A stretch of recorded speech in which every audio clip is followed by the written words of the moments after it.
Thanks for dropping by to today's video, guys. I truly appreciate it. Always love it when people are checking out the content. Repeat viewers, thank you very much. First time viewers, thank you very much. I always appreciate anybody coming by and checking out the channel. Today what we'll be doing is taking a close-up look at two Instapump Furies, because there's a couple of guys coming on July the 1st, allegedly, because drop dates these days are a little bit confused and sometimes they change on a dime, as I talked about in yesterday's video, the Air Force One video we did yesterday, and talked about how that drop date can't yet quite be confirmed, which is unusual. They usually have these things tied up with a bow. And then here we are with these Reebok Instapump Furies that are due to drop apparently on July 1st. Let's hope for that actually, comes true and these guys do appear in the shops. But what we want to do today is we want to do a couple of things in this video.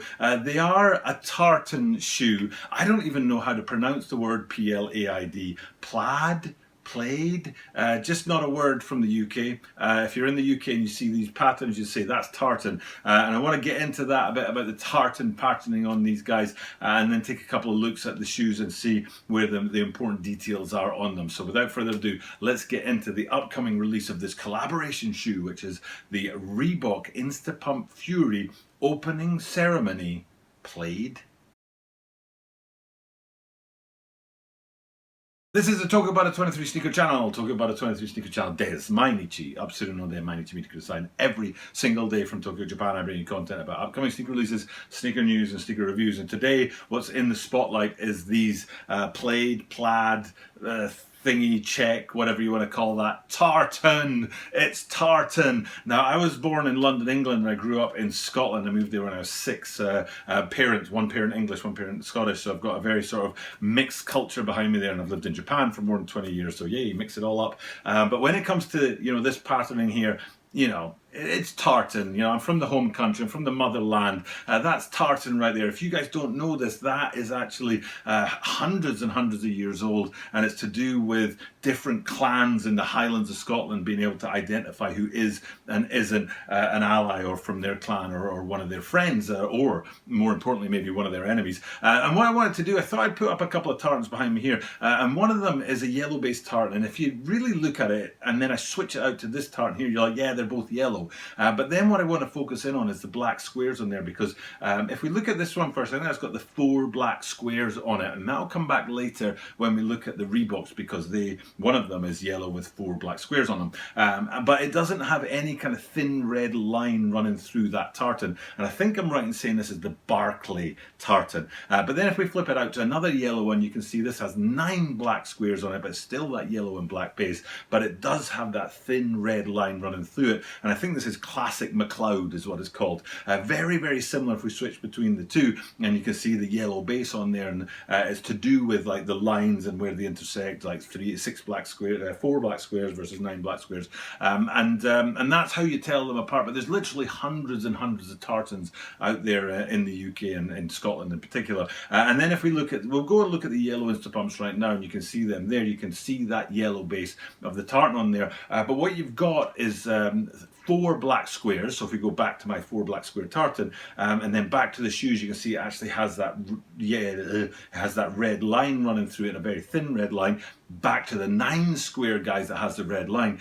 So it's really those kind of details that you need to pick up on in a shoe like this to understand the story of it and the history of it and what the purpose of it is, because it's that detailed when it comes to tartan. It does come down to the width of the squares, the little thin colour of the line that's running through it, and that distinguishes between the different clans that used to roam free in the Highlands of Scotland, but no longer, but people are still very passionate about it. There's a lot of Scottish names that have their root back in the clans. Mackenzie, MacLeod, MacLeod being famous from the movie The Highlander. If you don't know what that is, it's a great movie that has roots in Scotland. Maybe based in Scotland's a bit much, but roots in Scotland.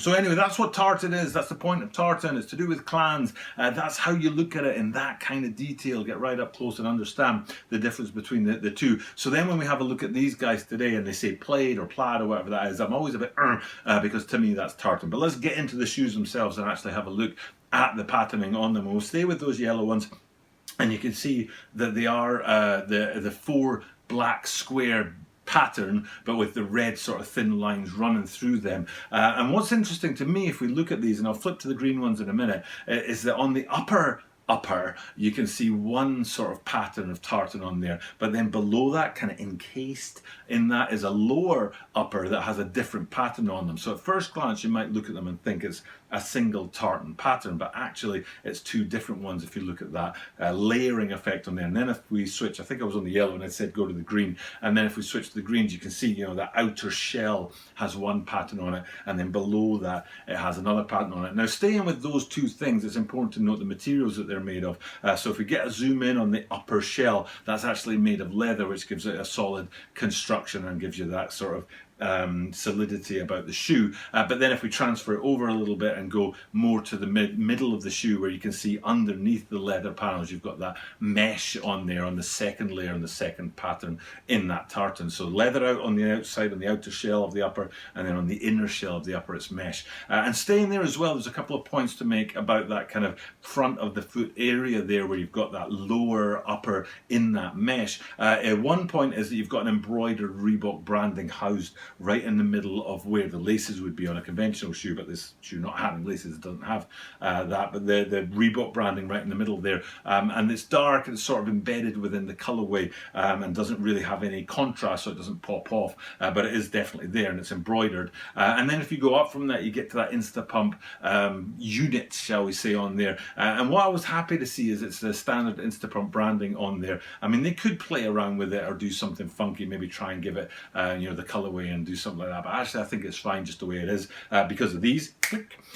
These right here are the Tom and Jerry's, which was an interesting choice of shoe for Reebok to collaborate with, the Tom and Jerry Instapump Furies. But I think I'm right in saying that the you know, the pump unit on there had Tom or Jerry actually imprinted on the top of it, so I'm glad to go back to today's shoe and see it's just your standard Instapump sort of branding up there on the pump unit. But then if we come back out again, we'll go and have a look at the sort of horizontal, the lateral side of these guys, and you know, if you look down to the heel, you'll see there's that air unit on the side, and I think it's 3 hexagons that are cut out simultaneously or in a row to give you a look into that air unit on the inside. And the reason that's worth pointing out is because it's not Boost, and that seems like an odd thing to say about a Reebok, since Boost is an Adidas technology, but there was, oh gosh, it must have been 6 months ago or even more, there was a tie-up between Boost and the Instapump Fury line where they put Boost midsoles on the standard Instapump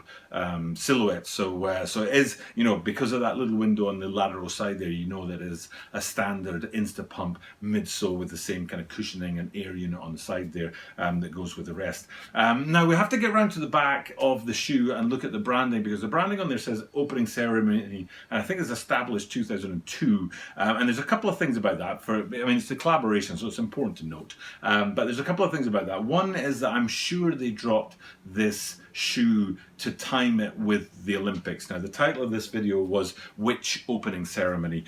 Because in Japan, you know, schools have opening ceremonies usually around about April time. So in the news and in the press and on social media and things like that, opening ceremony, opening ceremony, opening ceremony. You know, big schools, oh, the XYZ school had their opening ceremony today, you know, and the Waseda University had their opening ceremony today. So they've got that kind of free advertising, if you like, to go with the shoe. And then if you think about the Olympics due to start in late July, the Olympics opening ceremony is coming up, and every time they say the words opening ceremony in relation to that event, people will think of these shoes, you know, so it's free branding or free advertising for them. But sadly for the opening ceremony brand, neither of those things have really happened. Opening ceremonies for schools were terribly delayed here in Japan and completely over kind of washed by the coronavirus situation with schools being closed and stuff. So there's one half of your free advertising gone, and then the Olympics have been moved back to next year, so there's the other half of it gone. I'm sure that they timed this shoe to drop in line with at least the Olympics, if not both of those things. So that's why I asked the question in the title, which opening ceremony is it that we're talking about. But the other thing about these guys is, let's go and look at their homepage. I went over and had a look at the opening ceremony homepage, and there's nothing there. I was like, I don't know if this is a glitch or what, but you can see, I don't know if I'll be able to show you it somehow, but it's like, I clicked on men's, you know, like men's apparel. It wasn't even apparel, it was just men's, which would include shoes and apparel and anything, just men's. So it wasn't even a specific thing like sneakers. It was like men's, and it said nothing there. So I clicked on women's, and it said nothing there. So I was like, ooh, that's a bit odd. So I'm not sure what's going on over their side at their side. If you guys know, or if you're from opening ceremony and you happen to be popping by and you want to tell me what happened to your site, feel free to tell me in the comments down below. But maybe it's something to do with that coronavirus as well. That's just interrupted the flow of everything, and especially in commerce, and fashion is particularly hard hit. They had to get really innovative in the fashion department and fashion industry to accommodate for the fact that customers were no longer coming to the shops. As simple as that. If the customers don't come, how can you sell your brand? So in terms of these Reeboks, right across the back there, you've got that opening ceremony established 2002. So it is about that brand, 18 years old. But they're a great looking shoe. Not my thing. I was talking in yesterday's video how I'm a simple guy. I like simple shoes. I like simple clothes. Here I am in a black t-shirt. The only bit of branding is a tiny hit on the shoulder there. And I tend to like very simple designs in my things. So even though this is a cracking shoe, and I'm sure a lot of people out there are really interested in it and even invested in it, for me it's just not my kind of thing. But still, I'm happy to bring it to you and show you those things on there. And if nothing else, to educate you guys about tartan from somebody who grew up in Scotland and has some Scottish roots, at least on the dad's side of the family. So speaking of Dad, I hope you're doing fine out there. Dad went into hospital about a week ago, so hopefully he's doing all right. So anyway, back to the video, and all that's left for me to do is what I do at the end of every video, which is thank you guys for checking out the content. But I have to go away and get this video ready for Monday. I think this is Monday's video, so I better get it all sewn up pretty soon, as this is Saturday. It's been a while since I shot a video 2 days in advance, but I'm glad to be able to do that. It gives me a bit of breathing space to work on them. So I'll get that done, and then back to the whole grind, back to work, all that kind of stuff. So time to go do that. Thank you guys for checking out the content. But as I do this every single day, that means that you are guaranteed to see me tomorrow.